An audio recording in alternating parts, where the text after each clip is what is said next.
podcast where we share uninhibited stories about aging, desire, and wisdom. We focus on quality of life issues like sex, hormones, the messiness of getting older, and anything and everything you might consider TMI. I'm your host, Jessica Badonsky, a double board certified family nurse practitioner and menopause provider. I'm passionate about creating a community where we talk about embracing our gray hair, unless it's down there, and how you can never be too old to get an STI. But if you do, write me and we'll talk about it. While I am a medical professional, I am not your medical professional. Always consult with your healthcare team before making any changes. I am so excited. So this is another fabulous episode of Age Lust, and we're going to talk a little bit, we're going to have like a clinical spin on this. I'm talking today with Carmen Stansberry, not related to the housewife of Dubai, Carolyn Stanberry. And I'm going to have to Google her, though. that she's got a 26-year-old Italian husband. Wow. Wants her to get pregnant. She's, I think, 50. Anyway, I love a little trash TV moment, but that has nothing to do with this. So Carmen is the foundress, the source. Foundress. I love that. Yeah, I do love that. The foundress, the creator, the mother of supporting nurse practitioners in creating their practice, particularly around hormone health and longevity. And again, focusing on nurse practitioners. So she runs the advanced practice, and I'm talking to you, them, as if you're not in the room right here. Carmen, run the advanced practice. And I learned about you through Anne-Marie McQueen, who is from Hot Flash Dating. Let me tell you all something about the menopause world. It is like a small it's like a fucking high school, honestly. Yeah, it's what it is. It is basically high school / Heathers / it's a mess. Heather's is such a good reference. Oh my God. But I love Anne-Marie, and Anne-Marie, one of the reasons I love Anne-Marie is because she is very balanced. She's a journalist, and she's a journalist in the true sense that she's not saying, like, she'll say this is my opinion or this is my experience, but this is what the research says. This is what's going on. And so I learned about Carmen because she speaks so highly of you, Carmen, and I was looking for community around how to take care of patients. So I had already been a nurse practitioner for a while. I was just thinking on the toilet this morning about that. I was once part of this, I'm working on little sleep here. I was once part of this, what do you call it? A board, for this product that was a Kegel product and sexual wellness Kegel product out of Canada, and then brought me in, and I was sitting with all of these pelvic floor therapists. And at that point, I was an RN who was working with people over 60 around sex and sexuality, because that's really my RN is. And I was sitting there, and this is when my kid was literally 10 months old at that point. So we're talking close to 10 years ago. And I was learning about the North American Menopause Society, which is now the Menopause Society, and org, if you want to look it up, which is our governing body, I guess. I don't know, all things menopause, or the kind of the straight and narrow rule. Anyway, the point is that I was learning about that. I was learning about the pelvic floor. And that's when I started to get really interested around menopause. Anyway, I am very ass backwards the way I do things. Like when I show up to things, it's like I've already done all this study myself, and then I find support to support me around and fill in those blanks.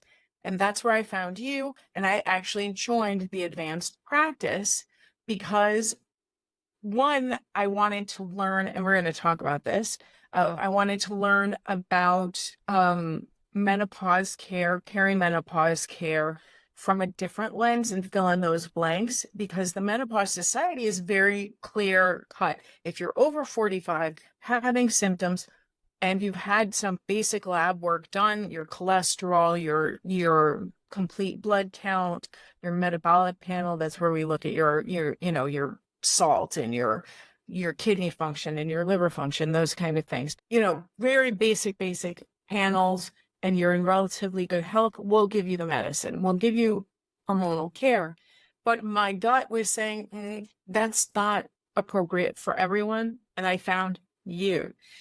And it has been life-changing. And I do not say that, and I've said that on Anne Marie's podcast, and I do not say that, like, I'm not blowing smoke up your ass. Thank you. Like, it is true, because I've actually been able to tailor the way that my menopause care is for me as I go through this transition, and make adjustments that have been extremely helpful and clarifying, and these light bulb moments. So I'm super excited to talk to you, and I want to know, like, how you started the advanced practice, where you think things are going, what your mission is, because it is, you are single-handedly changing lives of people, because these patients are really benefiting from your care and what you have to offer. Thank you. That's a pretty tall order. I appreciate that. I have to say, just Anne Marie and your reference to like menopause is high school, that Anne Marie is like the yearbook committee. She's keeping us all in line. It's like a directory. If you want a neutral, oversight of what's happening in the menopause world, Anne Marie is a great neutral place to start. I feel like she's so objective and looks at the full picture, and kind of can see what's happening from an economic standpoint, from an educational standpoint, and from a practice standpoint, just in general. And so I feel like most of my career was spent in OBGYN. I was a labor and delivery nurse. I have that little bit of witchiness in me. I love taking care of women in pregnancy, through childbirth, and all the emotional changes that come along with that. And so then it was just a natural transition for me. I actually started in the midwife program because I had so much labor and delivery experience, to the point that it becomes a part of you. It's like intuition, that you can provide this care in a way that people without a lot of experience can't really do. So I started the midwife program. The first semester, realized I don't want to work in the middle of the night. I don't do well in the middle of the night. I did midnights as a nurse. I just am not a person that functions very well. And so the natural transition was to become a women's health NP. And so that's what I did. I transferred programs, and then went through that, finished that in 2010, and then started working as a women's health NP. And it just so happened that one of the doctors in our office was a menopause specialist. This was back in 2012 when Vivel Dot, which was an estradiol patch, came onto the market in a brand name. And so we had the rep in our office often, and he went all over the country to talk about menopause and to educate, family medicine doctors, OBGYNs, to stop being afraid of estrogen and stop being afraid of hormone therapy. And so we actually had a menopause clinic in 2012 in our OBGYN office because he was so passionate about this care. And so I just felt like I was in the right place at the right time with the right interest as a brand new NP coming in and saying, yeah, I would love to learn this. And so he kind of took me under his wing and taught it to me. And so I was one of the only NPs in the office willing to kind of do this kind of care along with him, see his follow-ups, and had this base knowledge. This was long. I don't even know actually the beginning of NAMS. I still to this day do not have a NAMS certification. I feel like my education at this point, and I also have a certification in family medicine. So I'm an FNP also, and that happened in 2013. But anyway, so that's kind of where this started around.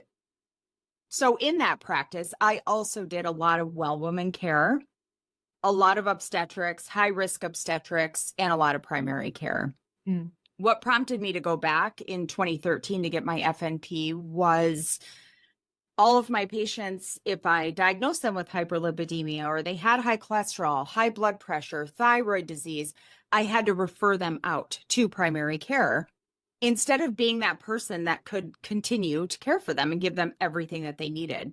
Not only did I feel like I didn't have the full training to treat, hypertension and start using statins, I didn't have the support in my office. So even if I decided that was okay for me, there was no one else there that was willing to, if I was on vacation or, couldn't see my patients for some reason, there was no one to actually pick up that work. And so I ended up going and working in primary care for 2 years to really, really learn it, get really good at it. And then I went back into the OBGYN setting. And that, in private practice, if you have someone that can see all those patients, you don't have to refer, then you have a lower attrition rate because you don't lose those patients. And so that's important from an economic perspective for a private practice. So that's what I did around that time, which was 2017, 2018. I started an account on Instagram and started educating on women's health. And so that went out for anything from PCOS to, hormones and endocrine disruptors and all these things that affect women. I even did some obstetric education to kind of see what would stick. And then around, I think it was 2018, 2019, I realized that, and it was due to my age, I was hitting perimenopause that early, right around the age of 40. Things are starting to get wonky. What is going on with me? And why is no one talking about this? And that is when I remember making a post and saying, no one is talking about perimenopause. We have this huge, untapped area of women's health that no one is talking about. And I had this realization standing in the middle of our back room in my OBGYN practice where we had 12 OBGYNs, 5 nurse practitioners, and 5 midwives. Jeez. And no one, not a single person was like, maybe you're in perimenopause. Maybe. And I'm like, what? Why do I feel like this? There's got to be just something off that I can't, and I was seeing it in my patients. But back then it was like, well, your periods are heavier now that you're 38. Well, we have birth control pills. You could try that. But as I started to really dig into the research, it was there. It's not that the research wasn't there. We just hadn't really been paying attention, to be honest. And so that's when I really started digging in and doing all this educating. But what happened, and I was going to create a program for women in perimenopause and how to navigate it. But what was happening is all these women were asking me, well, who can I go see for hormones? And I had nowhere to refer them. I really didn't know. The NAMS website was pretty dried up, to be honest. You'd go there and look for a clinician and you click on their website and they weren't even practicing anymore. It wasn't up to date. And so that was happening. And also other clinicians, nurse practitioners were messaging me, how do you know this information? How do you have this information? Where did you get this knowledge? I want to learn. And that is where I then created my women's health and HRT course. And that came about because I think the missing piece when these clinicians were asking me, a lot of what was missing was actually women's endocrine physiology, just the basics of the menstrual cycle. Because if you don't understand that and you come at HRT with just a treatment perspective, it doesn't work. It's very confusing. You're missing a huge chunk of it. And so I teach it from that perspective of once you understand the menstrual cycle and actually what happens in the endocrine system during perimenopause, treatment actually becomes very easy. It becomes this very holistic approach of prevention and symptom management all at the same time, rather than playing whack-a-mole with symptoms month after month. Because if we don't kind of attack the entire thing and really treat women in a holistic way, symptoms never really go away. And the one thing in a lot of my research that I learned so much about is how much our immune system is actually what's playing into our symptoms of perimenopause. And this is why you see women, 2 of them standing next to each other, and one's experience is completely different. And of course, this has epigenetics involved, but it's the way that our bodies communicate with the world around us and how our immune system reacts to that as a survival, essentially. And so we know that things like hot flashes and fatigue are all related to inflammation. And so you have to tackle that at the same time. The only way to do that is to focus on the woman's mental health and relationships and nutrition and all these different things. And because estrogen is the most powerful anti-inflammatory, in our bodies, it impacts so much when it comes to our immune system. And when that starts to get wonky in perimenopause and we have these really, really big highs and really, really big lows, that is going to affect our symptoms and our symptoms of inflammation, essentially. So that is a very long story of how I ended up getting to actually creating my courses. And a community of Yes. NPs that are all kind of coming together and discussing, like having questions. I think there's backlash that can happen with those communities too, that I've noticed. And it's funny because, the difference of when you're in an office with other providers, whether they're NDs, DOs, NPs, PAs. So what I just said was like medical doctor of osteopathy, which is like a medical doctor, physician assistant, and nurse practitioner, like a whole bunch of people who are all have this same prescribing rights, right? Yeah. When you're sitting in an office with them, you will look at them and say, you know the answer, right? But you're like, let me just say this out loud and Every get day. this information, right? Every all the time. day, back and forth. And MDs ask NPs and NPs ask MDs. And this is it's that collegial relationship that we're missing when we're out, on our own. Yes. Yeah. And the thing that's so funny to me that I've seen, not just on not so much actually on the advanced practice group, but on other NP or provider groups that are around,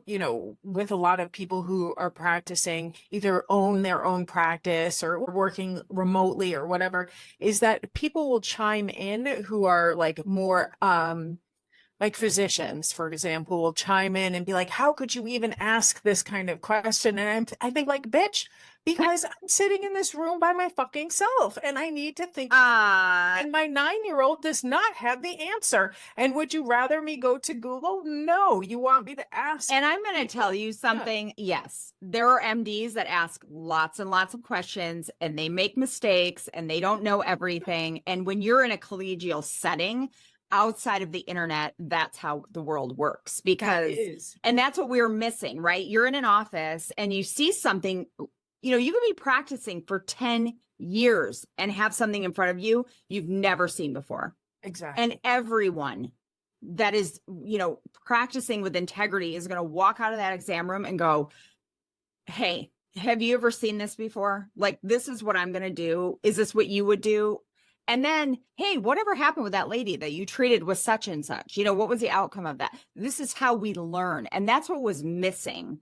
There were other courses out there. And I thought, I'm really taking a risk, putting a course out here and saying, I'm going to teach this. And then I'm going to invite you into a group. And I'm going to be there as a reference. I'm going to be there and be interactive, because this is the only way we're going to learn, is by having each other and the support and talking this through, and if it's I don't want to say a stupid question, because you probably never hear me say there's no such thing as a stupid question. But sometimes I'm like, that question was really fucking stupid. But it's being able to ask it and someone say, listen, you're not thinking of the obvious thing. Like, think about, and then it's like, oh my God, of course, that's the answer, right? But we need each other to be able to learn this stuff, because it's so nuanced and so individual and complicated. Like, none of this is simple. And that's what I don't like about online.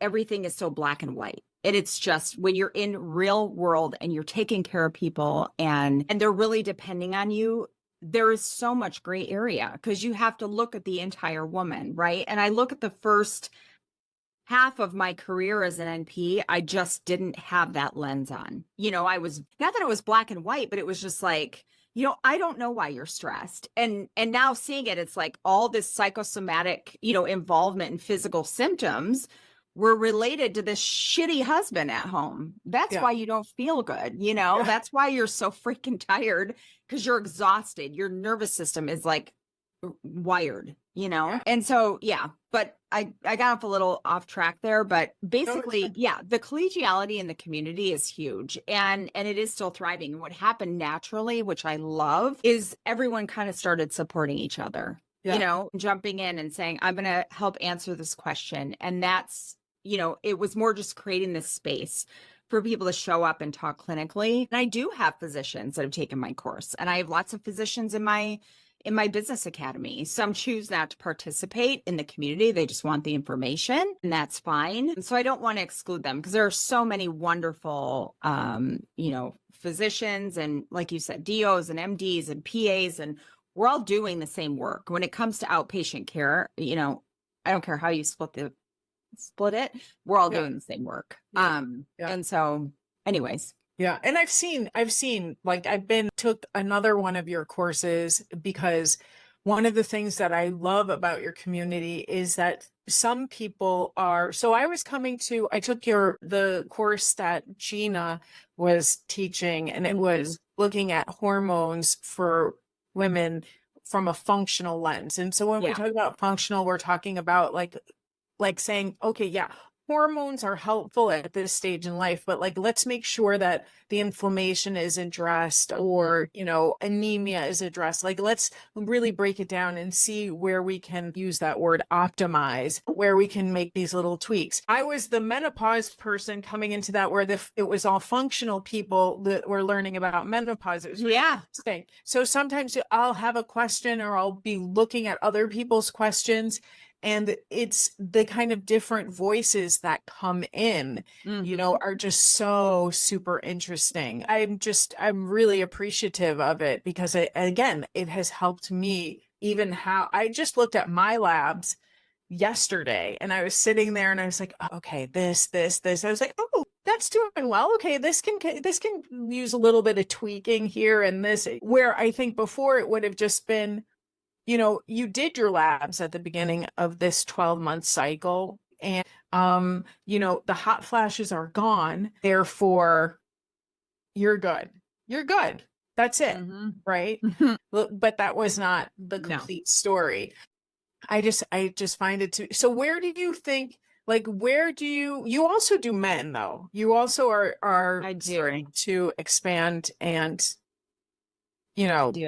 offer that to people, because I do work with couples, because what'll happen is that the woman will come and say, like, I'm going through this, and this, and this. And then we'll start to talk about different things, and we'll talk about testosterone, for example. Doesn't mean that they're going to go on testosterone, but that testosterone is something that we have in abundance usually. And that's what is helpful for us, and, benefits and motivation and that sort of thing. And then they're like, oh shit, you know what? Can you talk to, Bob over here? Because Bob is like really suffering. Yeah. Is that what it was for you to say? Yeah, it's a lot of, and just where I happen to be practicing, which I don't practice very often, but we see a lot of men. And so it is really common to see couples, and it's common to see just men and just women. Just kind of depends. You mentioned that word optimization, and I would say that is more kind of the type of setting that I'm in. And just to clarify for your listeners, there is your traditional treatment for menopause, or clinically defined low testosterone in men, right? Hypogonadism. But then you have this kind of like small window subset of people in practice that are kind of pushing the envelope a little bit, and more focused on this optimization, health optimization, using different tools and things that maybe, the North American Menopause Society is not really talking about. Even some of this testosterone use is still in this gray area. But there are a lot of practices and practitioners out there that are pushing the envelope, that are trying these different things and using these different things that have been shown in the data, not enough to change guidelines, and not enough time has passed. As you and I know, it could be a decade before it's actually going to hit traditional practice. So that's a whole nother conversation, what's going on in conventional medicine, and why they're so flippin' slow. There's this idea of optimization, using things like testosterone for people to feel better, that they can take it for more energy and just to feel better all around. And I think as long as we are consenting them in a way that's saying, we're using this for symptom treatment, we're not treating pathology. This is not a disease process. You do not have a disease diagnosis, but instead we are treating your symptoms and helping you feel better and feel optimized. And that's what I think the general public is like missing, that nuanced part of this conversation, right? When people are coming out and talking about menopause on the internet, there are two sectors. There are practitioners that are treating a disease process, and they're very conservative, and they need a diagnosis for it to be covered by insurance, right? Of some sort. Then you have this other type of practitioner and other type of practice. And these are a lot of your cash practices that don't really dabble in insurance because they need, the visit to be covered in some way, but they're focused more on optimization. And when I'm coaching practitioners too on opening a practice, if you are a sole practitioner wanting to open a practice doing HRT, and you choose a sick care model and try to get cash, it's like a nightmare. One, the care model is so difficult because when you have people coming to you that are sick, they really don't feel well, and there probably is an underlying pathology. I can see the patient now who's sitting in front of me, and, she's 58 and she's been tired for the last 9 years. She's overweight. She's tried this and tried that, and nothing is working. And she doesn't feel well. And she's never had a sleep study. And I'm like, you have hypertension. I'm pretty sure you probably have sleep apnea. Like, menopause is the least of the worries right now because I need to figure out how to actually prevent this disease process from continuing, right? I want a sleep study. I want you to, see a rheumatologist. I need to check your inflammatory markers. Like, I may want some imaging of your knees. I'm not going to do that in a sole practitioner, private cash-based practice. That model just does not fit. Yeah. And that's where I think a lot of clinicians get, they get really overwhelmed really quickly with the thought of taking that on, right? Yeah. Yeah. And so this is where I say, but there are so many ways you can optimize people's health. And that's the difference is, turning it around and saying, I may not be able to get to the bottom of your fatigue in this set. I have people that I can refer you to help explore these things because conventional medicine has a lot of good value to it for that. But I have tools here to help you heal in a way that's going to give you more energy. And that's where you focus on that very holistic, what's going on in your life? What kind of stress are you experiencing? What past history of trauma are you carrying around? Where are your hormones at? Are they in the toilet? Are your inflammatory markers blinking bright red on your blood work? And so let me help you in this way while I also coordinate and empower you to get help in this other way. Yeah. Yeah. So I think it's so important. And I think that the difference is that 15 minutes versus a choice of having, the problem then becomes, who is it accessible to, unfortunately, right? 100%. Yes. And I think that is the beauty of the internet in that sense, because, I started it earlier this month. I have this Meno circle, right? Right. So it's 4 months, and people are not my patients. And some of them are my patients, but other people that have joined are not patients of mine. But it's the idea of kind of taking information and how do we do some optimization without needing a prescription? And so that they have the information to go forward, because I think it is so important. And so, yes. And you're making it accessible. By doing a group setting and calling women in, to empower them. Women just need to feel empowered. They need to feel heard and they need to feel empowered. And that's what you're giving them. But by doing it in a group and not prescribing, because there's a lot of overhead that goes into what practitioners take on when they're prescribing. And sometimes I don't think the general public realizes how much we pay in malpractice insurance and licensure and liability insurance, and just the ability to prescribe, is expensive, and the electronic health record. And so being able to do that. And if we order the test, then we have to do something about the test. Yes, we can't just order labs. Health coaches are out here ordering labs.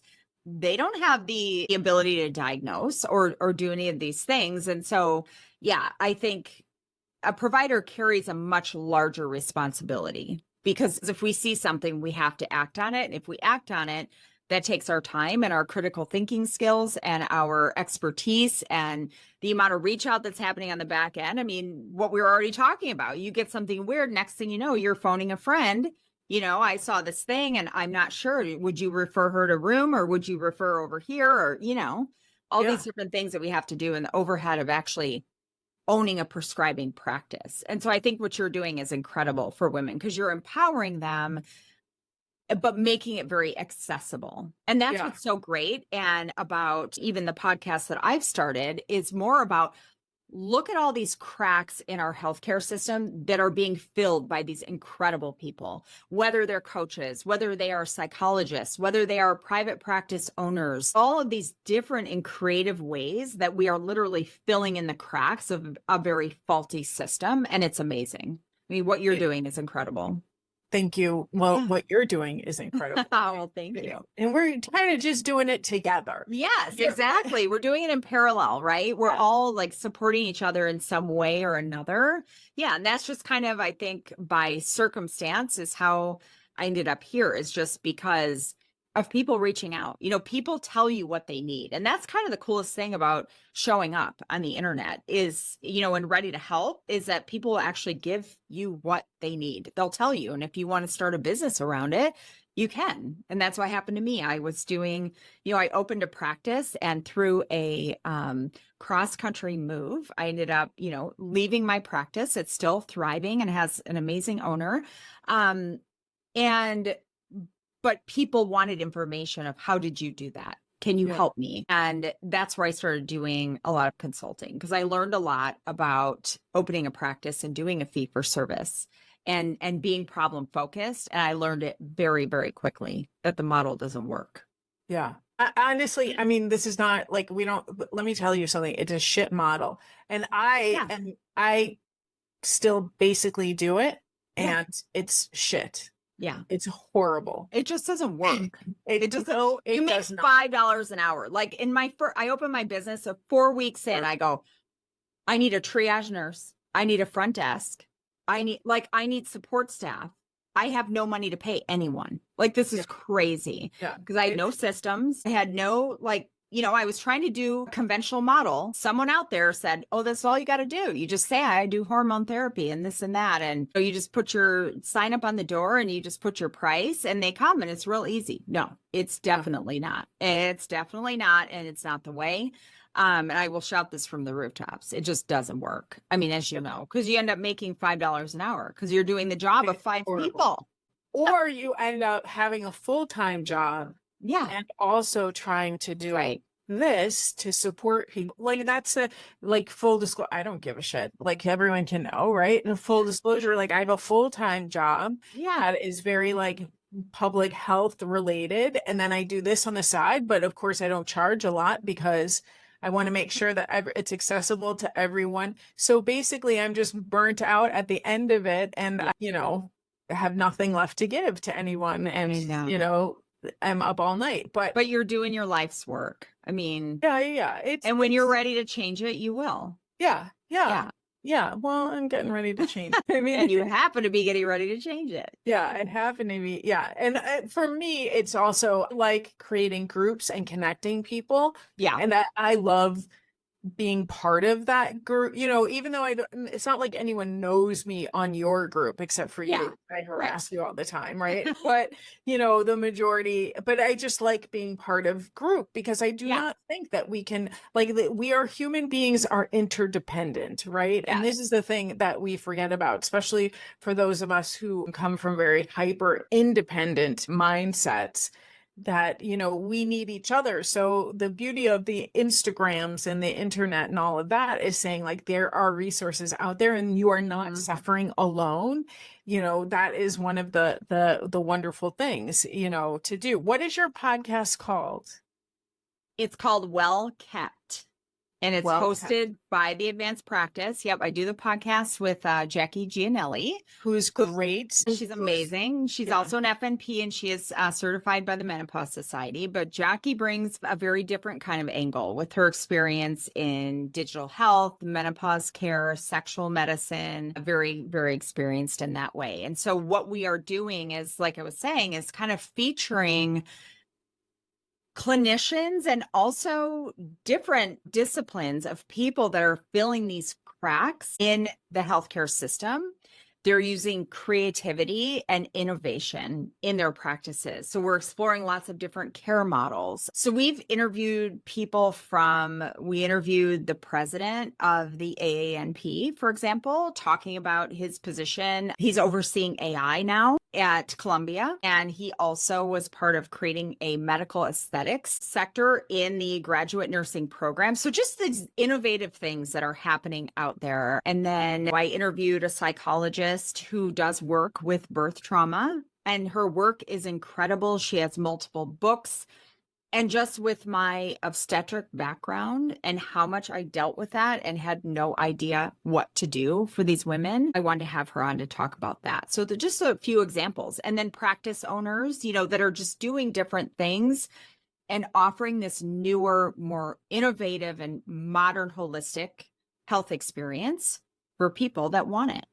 Yeah, that's excellent. Well, I think I've already subscribed, if not. Well, it comes out in September, and we definitely would love to have you as a guest to talk about your Meno Circle. Okay, I would love it. Yeah. This is the second time that I've done a group. The first group is the Mistresses of the Menopausal Mind. Oh, and you're so creative. That's what I love. This is that creativity, right? You're like creating this place, and is it for everyone? Maybe not, but the people that it is for, though. It's specifically for them. Yeah.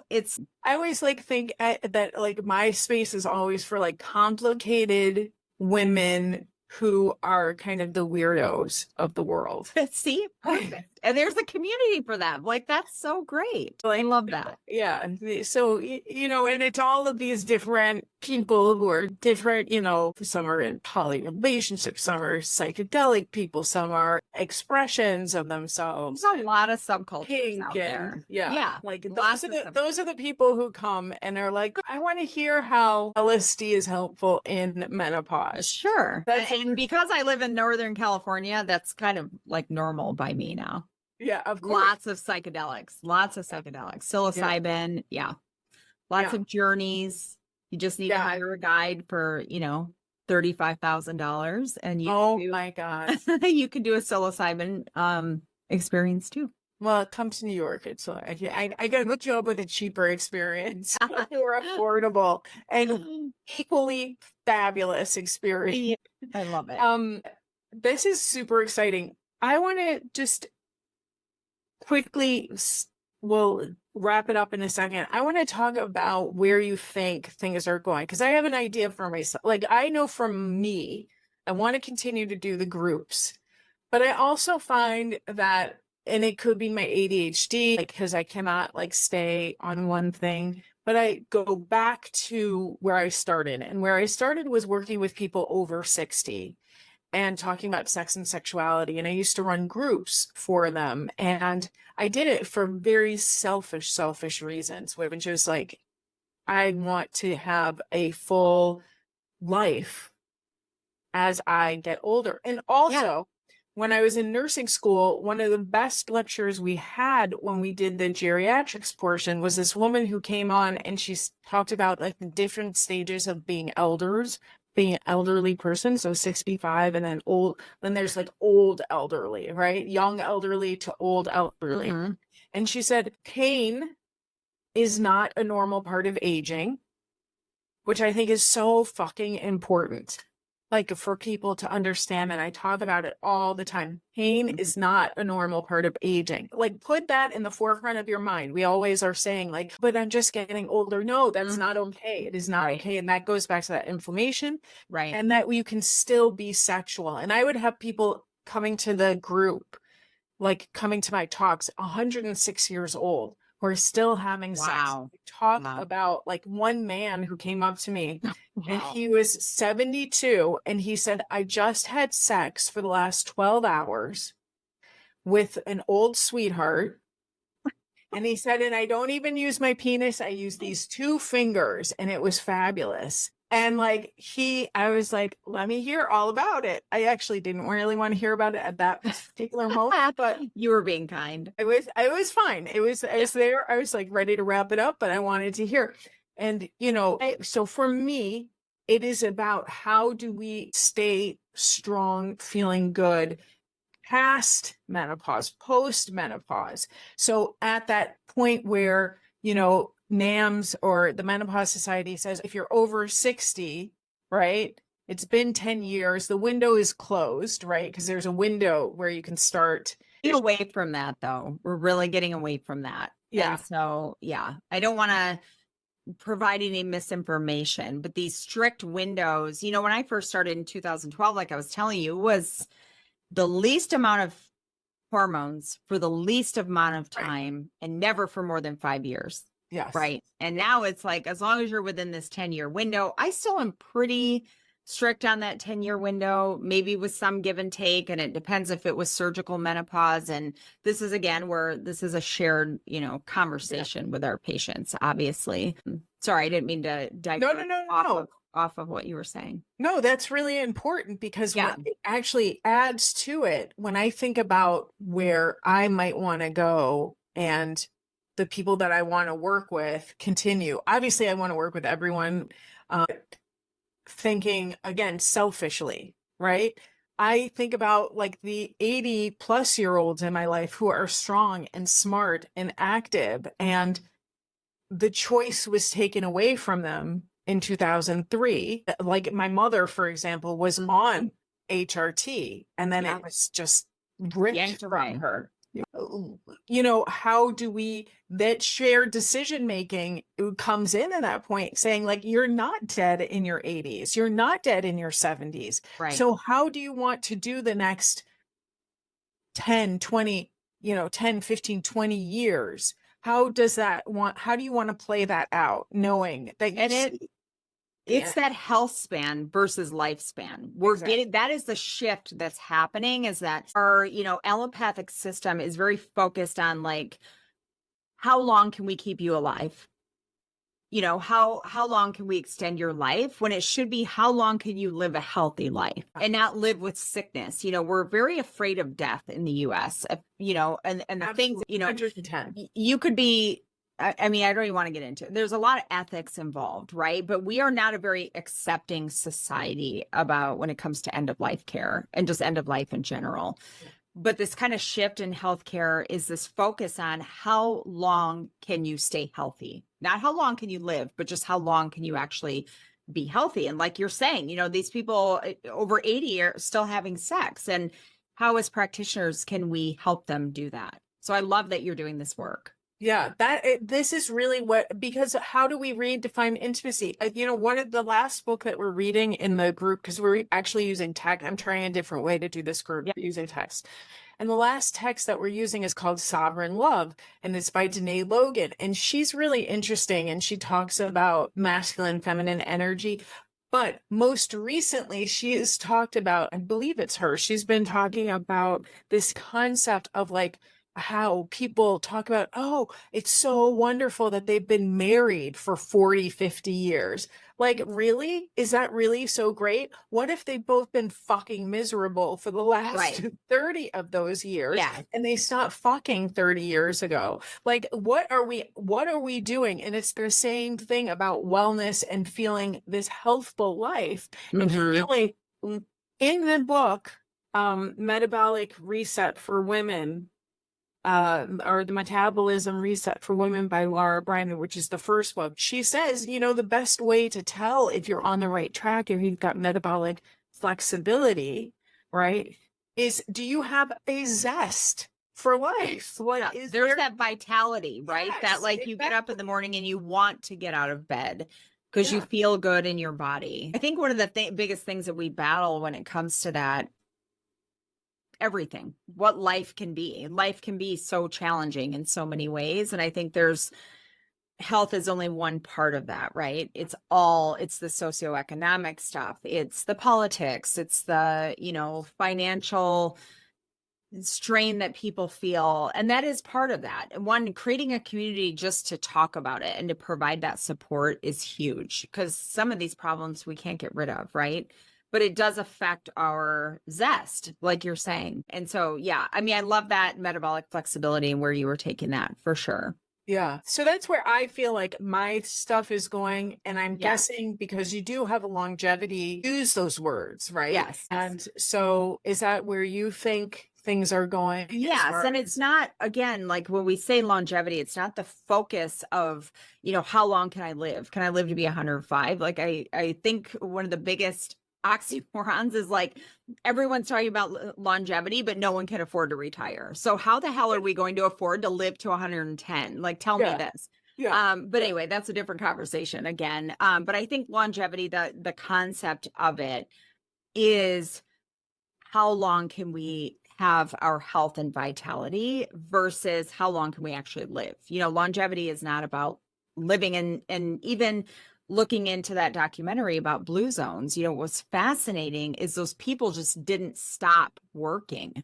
They didn't stop producing in their society. They didn't stop helping and speaking to each other. And I think that's another thing, loneliness, again, another, epidemic that we're dealing with. And again, why your community is so important. And I think why my community is so important. Yes. But it is. Yeah. And how much that contributes to our actual health span, all these things that are important. So yeah, I definitely think that's where it's going. And that too is, the focus of our podcast too, is to educate people on what's happening out there and what is available to you to become your healthiest self and have that vitality for as long as you can, even despite the fact that you feel like you can't rely on our conventional medical system to do that for you. I mean, we've seen it, right? We have like the most expensive healthcare in the world and one of the unhealthiest populations. And so a lot of us that are kind of breaking the mold and moving away from that,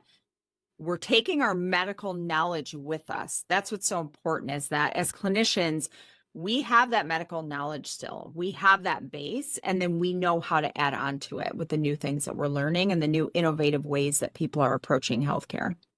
I love it. I'm so excited for us. Yeah, I am too. I always say in my newsletter, as you know, like there's never been a better time, right? For us that want to be innovative and want to do new things. Yeah. It's excellent. Oh, well, I want to thank you for this time. I want to thank you for the community you've created. And I even love the name Well Kept.